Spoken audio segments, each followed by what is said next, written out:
Okay, folks. Once again, good morning, everyone. Thank you for joining. Just want to give a heads up that this call is being recorded and we place our recordings on our YouTube channel. If you're not comfortable with it, you may want to drop off now. And with that, let's start with our content. We are going to be talking about Azure Application Gateway support for TLS and TCP protocol. So that's the topic of discussion. Just quickly, here is a quick agenda. As you know, we are going to do a quick overview of the new proxy capability that is announced in public preview, look at some of the key features and what we call uh, limitations as well, what's in the preview and what's not in the preview, see a quick demo, and then, of course, we will have Q&A all the way. So first of all, let's talk about what this capability is. As you know, Azure Application Gateway is Microsoft Layer 7 um, load balancer appliance. It provides a number of capabilities for Layer 7, like web application, HTTP, HTTPS. This new capability is now make it to support TLS and TCP proxy capability. So you can have TCP, TLS application behind it, layer 4. that- That's what I mean, behind application gateway, and uh, expose them to Azure Application Gateway. And just keep in mind that this is in public preview.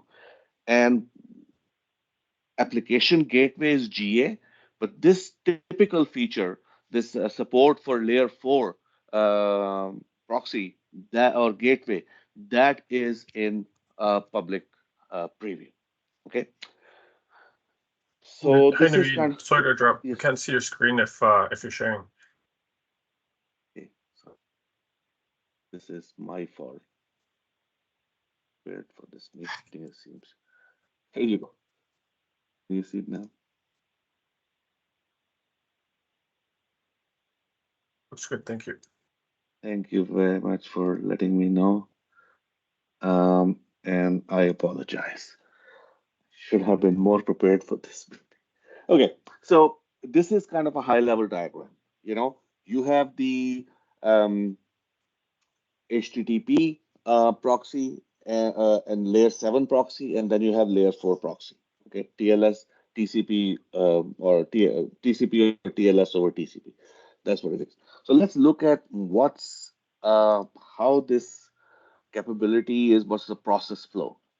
So uh, first of all, let's say the client is need to access a service that is behind application gateway. The first client will make a connection to the application gateway front end.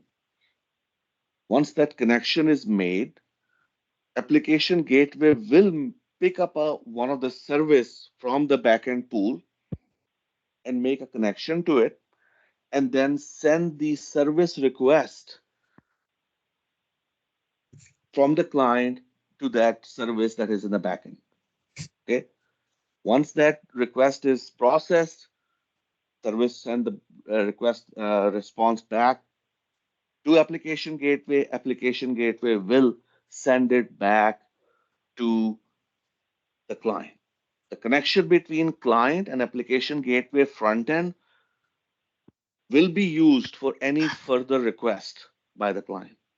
Okay, just keep in mind that if there is an idle timeout reached, then that connection will drop and a new connection will be needed when the client connects next time. Got it? Any questions? Okay, so let's we move on. That I mean, support for layer 4 with application gateway begs the question, what is different? Why can't we use load balancer? How it is different from Azure load balancer? Okay, so just keep in mind that Azure load balancer is a pass-through. It never terminates the connection. You make a connection, it basically sends your connection back to the service, one of the service in the backend pool based on its load balancing algorithm. Okay, the connection is made, you always talk to the service, the 5 tuple thing. Okay, on the other hand, application gateway is different. It works as an appliance. So you make a connection is terminated at application gateway. Application gateway makes a new connection to one of the services in the backend pool based on its load balancing algorithm, gets the response, and sends you back. I hope everybody gets it. Load balancer, pass through. Application gateway, connection termination, and and that's how you can do some very interesting thing, have kind of a different services hosted behind the application gateway with different FQDNs, and with the application gateway, you can have like a new certificate and all that, new FQDNs. So you can do some very creative stuff. That's this termination. That's what it allows you to do. Okay. Some of the key features. One is that now you can have the same front end for both no, layer 7 HTTP, HTTPS, and layer 4 TCP or TLS over TCP. Both of these are now allowed um, over the same endpoint. So basically, you have some TCP services hosted behind in a backend pool, and then you have some HTTPS services in another backend pool. They are all using the same front end IP. Okay. Of course, you can use a custom domain. All of that is given. And why this? And one of the important aspect is you may have some backend services like SQL Server or other TCP services that are the in on-prem. As long as application gateway has a line of sight to that service. Just keep in mind, as long as the application gateway has a line of sight to the service, it will be able to access that service, and you can expose that service through application gateway. Okay.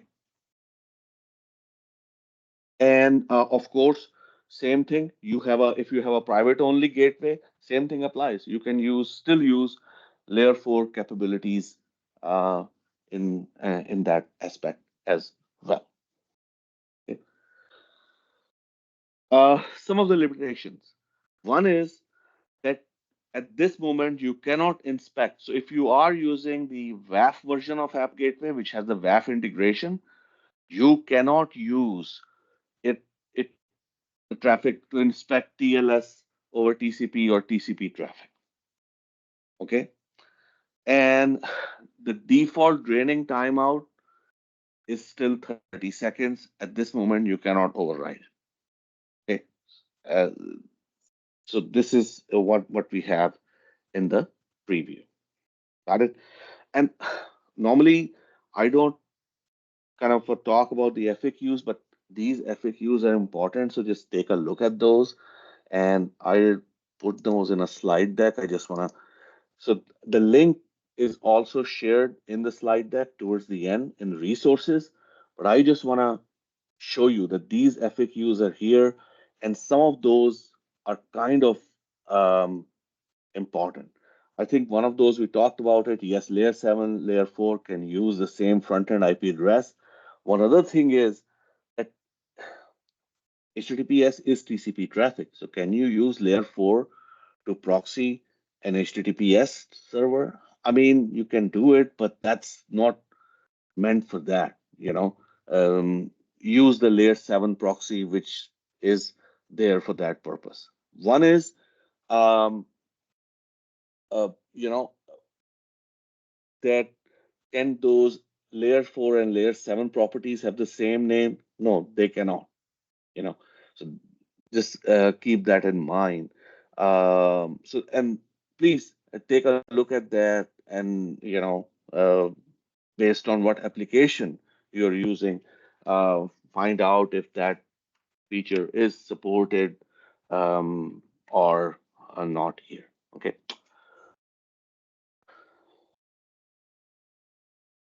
And of course, as I said before, WAF capabilities are not yet supported with layer 4 traffic. Okay. And UDP support is not there as well. So it's only TCP and TLS over TCP. Okay. Any questions? If there are some questions. Oh, okay. Thank you. Okay, so let's quickly move on to a very simple demo, and then we go from there. Okay, so first of all, before you do anything, you have to allow list the preview feature. So this is a preview feature, does not require you to sign up a form. I mean, there are different ways. Some are like very kind of a tightly controlled uh, public previews, and you have to sign up and all that. In this case, there is no sign up needed. You just need to allow list your subscription. And the way you do it, you basically go in here and look for, and by the way, this is all documented. I just want to show it to you for clarity. So it is all very well documented in the, and I have the resource in the end as well. So first you do is you go to your subscription and you say check for this feature, application gateway, allow application gateway TLS proxy. Okay. So uh, as you usually you select it and you register it. I already registered it, as you can see here. Um, just keep in mind, they say it will take probably 30 minutes.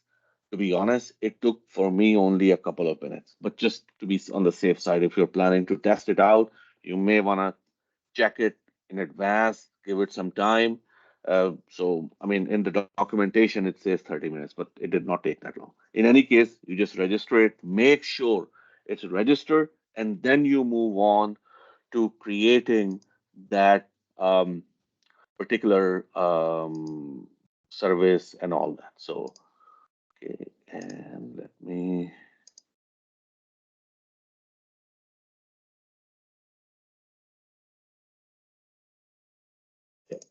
So here it is.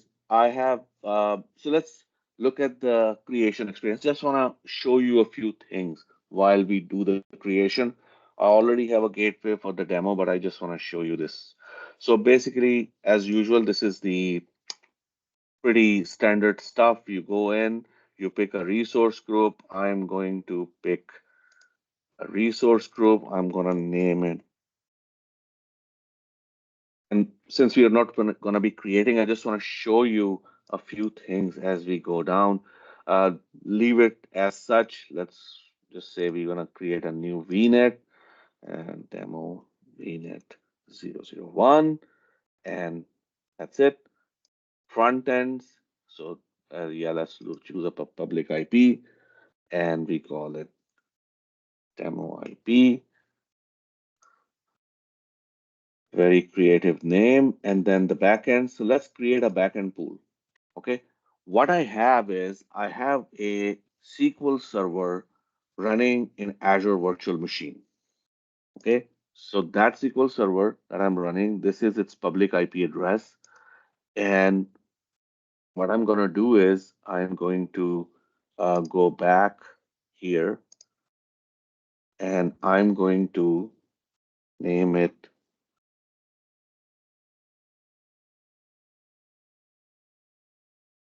And I'm going to add it as a backend pool.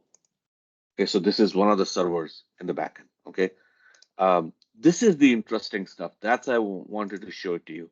So in the routing, I mean, you set the demo rule and priorities 100, and then listener name is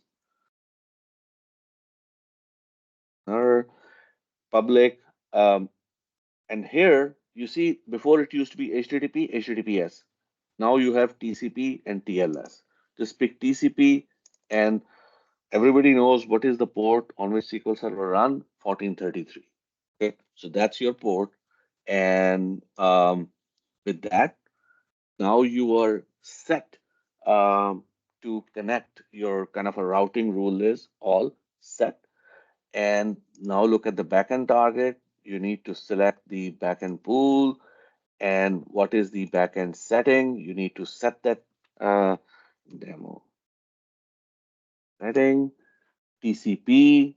What is the backend port? 1433. So remember, we are basically going through, we are saying, listen on 1433.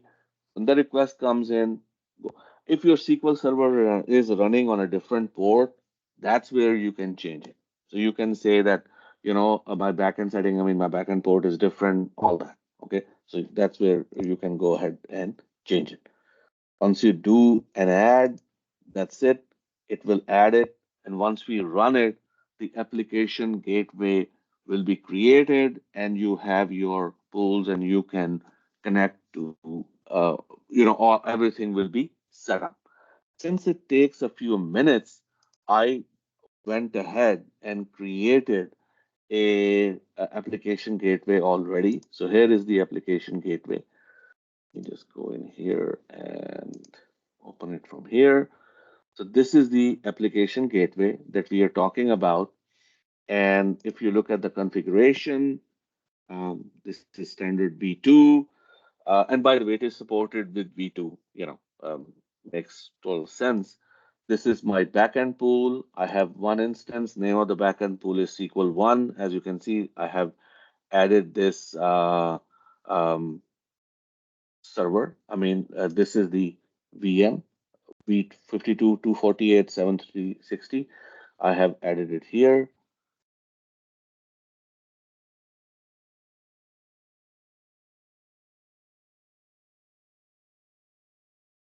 Okay. And so that's that. And then if we go into the backend settings, this is the setting I was talking to you about, 1433. Everything is other default front-end IP configuration. I have one. This is my front-end IP configuration. And so that's listeners and rules. So this is my listener 1433 TCP public SQL rule. That's the rule associated. Let's take a look at the rule. I think this is the rule that we have created. It's a type basic, and you can change the rule name and the backend targets. Everything is set up. Okay. So now what I can do is um, I can use the IP address of the gateway to connect to my SQL server. So think of it. You have the SQL server at the end in the backend. I have Azure Application Gateway with the TCP proxy in public preview sitting in the middle, and I have a client that is making the call. So that's the moment of truth. Um, so I'm just gonna take this and IP address. This is the IP address of the application gateway. I have a SQL Management Studio here, and I'm going to connect the database engine. So as you can see, I've been playing around with it. So I'm gonna do a username and password. Okay. And let's connect.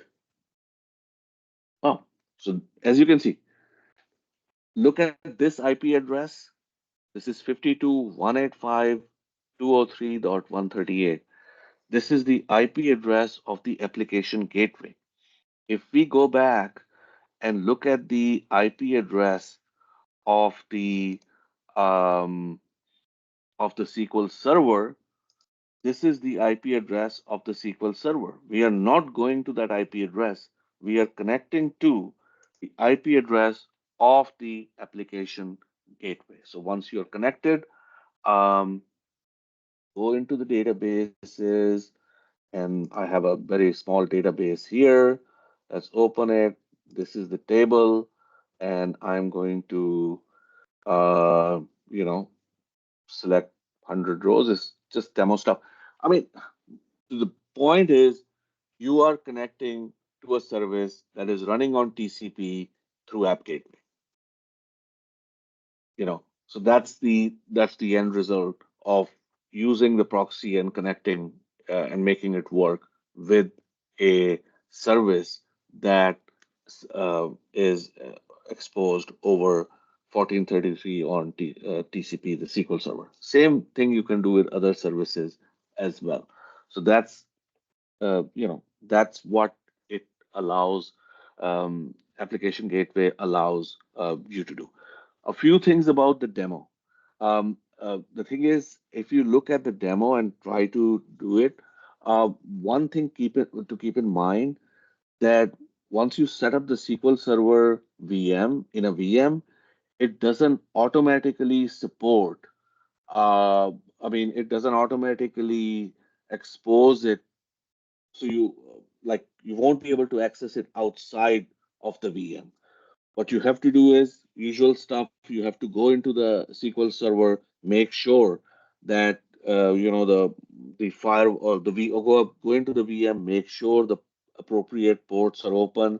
Look at the NSG and open that port. Otherwise, you won't be able to access the VM. And at the same time, in my case, I'm accessing it over um, you know, like the SQL authentication that is not enabled by default in SQL Server. So you have to go and enable it. But in any case, if you just want to give you a heads up, uh, if you follow the exact step, it's not very clear. That I think they assume that you know how to do it, but just want to give a heads up that you will have to make sure you enable those things to make the demo work.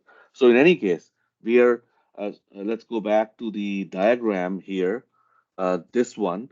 So basically, this is us, non-HTTP clients. We are going through the layer 4 proxy, and behind the scene, we have a SQL server that we are able to access through that. So with that, let me share some of the resources that I have. Oh, sorry. Um, so these are the resources, of course, the overview, how you configure the proxy, and the FAQs. I have the links here, so just for you to take a look. In the meantime, are there any questions? So Sorry, is this new functionality going to replace the usage of load balancer or traffic manager? I don't think so. I think it is just the capability. Each serve their own purpose. As I said, load balancer is there. It's a pass through. If you just need pass through, use load balancer. But if you need the connection termination and all that comes with it, then definitely Azure Application Gateway Layer 4 proxy that you need to look for.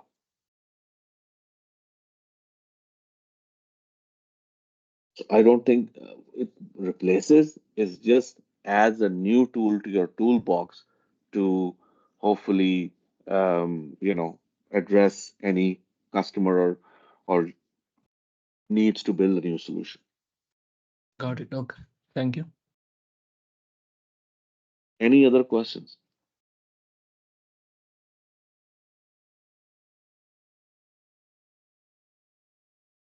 Okay. So if there are no other questions, I will give everybody their 4 minutes back. And I really apologize for not sharing the presentation in the beginning. So hopefully you found the content useful, and hope to see everybody next week for another session of Power Lunch. Thank you very much. Have a great Yeah, can you please share rest of the deck? Yeah. So just FYI, we share the videos on YouTube. The link to the YouTube, you can just go to azurepowerlunch.com. It has a link, and it's here, the channel, and the link to the presentation PDF will be in the description of YouTube. the YouTube. Yes, Thank you. very much, and have a wonderful rest of your day and a great weekend.